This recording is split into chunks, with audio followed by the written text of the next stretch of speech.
అమ్మా అమ్మా అమ్మా ఏంటి నాన్న? ఒక చిన్న హెల్ప్ చేయమ్మా. ఏంటది? ఈ రోజు మా స్కూల్లో ఒక చిన్న టూర్ ప్లాన్ చేశాను. మా నాన్న అడిగి డబ్బు ఇప్పించావా? నాన్న వచ్చిన తర్వాత అడుగుతాలే. సరే అమ్మా. అమ్మా నాన్న వచ్చాడు. నాన్న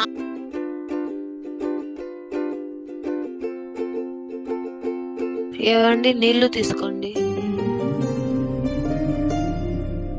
బాడీగా లేదే, ఇంటి అద్దె ఎలా కట్టాలో అర్థం కాలేదే. నాన్న అది మా స్కూల్ వాళ్ళకి ఒక చిన్న టూర్ ప్లాన్ చేశాను నాన్న. దాన్ని 4,000 ఖర్చు అవుతుందన్న. 4,000 ఇంట్లో సమస్యలు చూస్తున్నావు, అదే ఫస్ట్ వెళ్ళి చదువుకో చూద్దాం. సరే నాన్న. అలానా ఇది? అమ్మో. నాన్న అది మా స్కూల్ వాళ్ళు ఒక చిన్న టూర్ ప్లాన్ చేశాను నాన్న. దాన్ని 4,000 అవుతుందంట. సర్లే, అప్పో చేసి నీకు డబ్బులు ఇస్తాలేరా, ఎందుకంటే మా జనరేషన్ లో ఇవి ఏమి లేవు. కనీసం మీరైనా చూసి జ్ఞానం తీసుకోండి. లవ్ యూ సో మచ్ నాన్న. సబ్స్క్రైబ్.